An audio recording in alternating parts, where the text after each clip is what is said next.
الله وبركاته.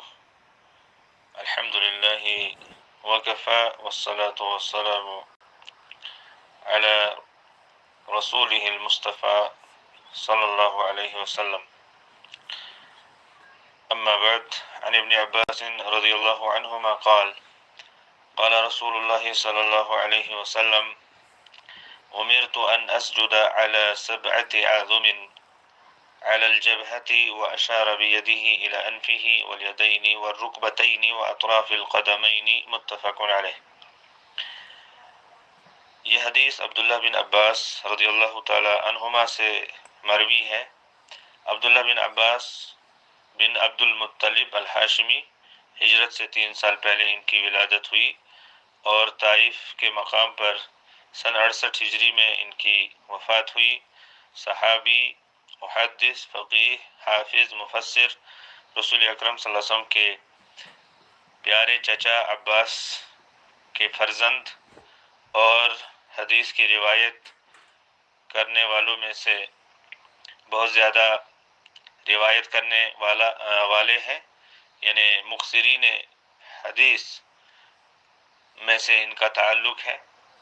ان کی احادیث کی تعداد 1660 ہے جو انہوں نے رسول اکرم صلی اللہ علیہ وسلم سے سنی اور روایت کیا۔ ان میں سے 75 احادیث ایسی ہیں جن پر بخاری اور مسلم کا اتفاق ہے، یعنی دونوں میں موجود ہے، اور صرف بخاری میں 120 ہے اور صرف مسلم میں 9 احادیث ہیں۔ ان کے بارے میں مجاہد بن جبر، جو ان کے شاگرد رشید ہیں رحمہ اللہ، انہوں نے فرمایا: ما رأيت أحدا قط مثل ابن عباس لقد مات يوم مات وإنه لحبر هذه الأمة۔ میں نے عبداللہ ابن عباس جیسا کسی کو نہیں پایا۔ جس دن ان کی وفات ہوئی تو اس امت کے عالم کی وفات ہوئی، اس امت کے حبر، بہت بڑے عالم، بہت زبردست جاننے والے ایک انسان کی موت ہوئی۔ اور یہ بات امام ذہبی نے اپنی مشہور اور معروف کتاب سیر اعلام النبلاء میں بیان کی ہے۔ ان کے لیے رسول اکرم صلی اللہ علیہ وسلم نے دعا فرمائی: اللہم فقہہ، او قال اللہم فقہہ فی الدین، فرمایا اے اللہ ان کو فقہ عطا فرما، ان کو دین میں سمجھ عطا فرما۔ یا آپ صلی اللہ علیہ وسلم نے اس طرح سے ان کو دعا دی: اللہم علمہ الحکمہ، اے اللہ ان کو حکمت کا علم عطا فرما۔ او قال علمہ الکتاب، یا یہ فرمایا کہ ان کو کتاب کا علم عطا فرما۔ یا اس طرح سے دعا فرمائی: اللہم فقہہ فی الدین وعلمہ التاویل، اے اللہ ان کو دین میں فقہ عطا فرما اور ان کو تاویل کا علم عطا فرما، تفسیر کا علم عطا فرما۔ اسی لیے ان کو ترجمان القرآن و مفسرہ کہا جاتا ہے۔ قرآن کریم کی تفسیر میں صحابہ میں سے عبداللہ بن عباس رضی اللہ تعالی عنہما مشہور ہوئے قرآن کریم کی تفسیر کرنے میں۔ اور یہ دعا رسول اللہ صلی اللہ علیہ وسلم نے ان کو تب دی جب عبداللہ بن عباس رضی اللہ عنہما نے رسول اکرم صلی اللہ علیہ وسلم کے لیے، جب آپ صلی اللہ علیہ وسلم قضاء حاجت کے لیے گئے تھے، وضو کا پانی رکھ دیا تھا۔ پوچھنے پر بتایا گیا کہ عبداللہ بن عباس رضی اللہ تعالی عنہما نے رکھا ہے، تو آپ صلی اللہ علیہ وسلم نے یہ دعا دی۔ اسی دعا کی برکت سے عبداللہ بن عباس رضی اللہ تعالی عنہما صحابہ میں قرآن کریم کی تفسیر میں مشہور ہوئے، اور ان کی تفسیر، قرآن کریم کی آیات کی تفسیر جو انہوں نے فرمائی ہے وہ جگہ جگہ موجود ہے۔ جو بھی مشہور تفاسیر ہیں مقدمین کی، ان میں ان کی تفسیر کو لایا گیا ہے۔ تو بہرحال انہوں نے ہی اس حدیث کو روایت کیا ہے کہ رسول اللہ صلی اللہ علیہ وسلم نے فرمایا: مجھے حکم دیا گیا ہے، امرت ان اسجد علی 7 اعظم، کہ میں 7 ہڈیوں پر سجدہ کروں، علی الجبہۃ، پیشانی پر، واشار بیدہ الی انفہ، پھر آپ صلی اللہ علیہ وسلم نے اپنے دست مبارک سے اپنی ناک کی طرف اشارہ کیا۔ اس سے معلوم ہوتا ہے کہ ناک پیشانی میں شامل ہے۔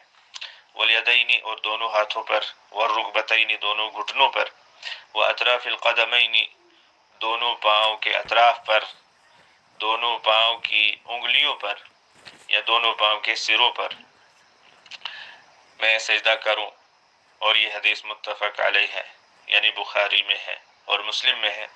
کچھ کلمات کا معنی العظم معروف، عظم ایک معروف چیز ہے، یعنی ہڈی، اس کی جمع اعظم آتی ہے، اور یہ اعظم جمع القلہ ہے، وعظام، اور اس کی دوسری جمع عظام بھی آتی ہے جو جمع کثرت ہے۔ الجبہہ معروف ہے، وجمعها جباہ، جبہۃ بھی معروف چیز ہے، یعنی پیشانی، اور اس کی جمع جباہ آتی ہے۔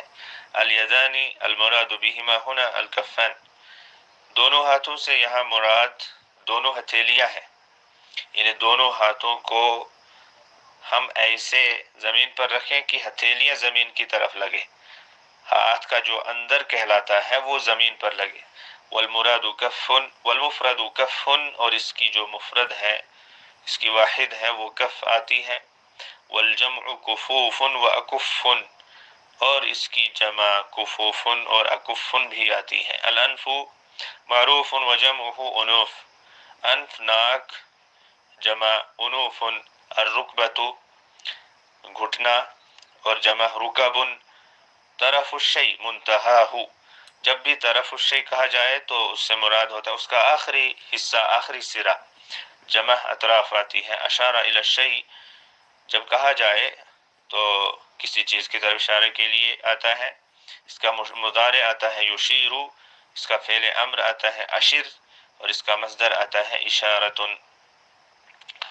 اس کے بعد اس حدیث سے جو مسئلہ اخذ کیا جا سکتا ہے وہ ہے کہ 7 اعضاء پر، 7 ہڈیوں پر سجدہ کرنا واجب ہے، اور وہ 7 اعضاء یا 7 ہڈیاں یہ ہیں: پیشانی، اور اس کے ساتھ ناک بھی شامل ہے، دونوں ہتھیلیاں، اور دونوں گھٹنے، اور دونوں پاؤں کے اطراف، یعنی دونوں پاؤں کے سرے، یعنی انگلیاں۔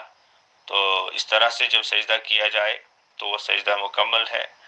اور بھی سجدے کی کچھ صفات ہیں، مثلا دونوں ہتھیلیوں کے بیچ سر رکھا جائے، اور دونوں بازوؤں کو دونوں کندھوں، دونوں بغلوں سے یا دونوں پہلوؤں سے دور رکھا جائے، بغلوں کو کھلا رکھا جائے، تو اس طرح سے سجدہ کیا جائے۔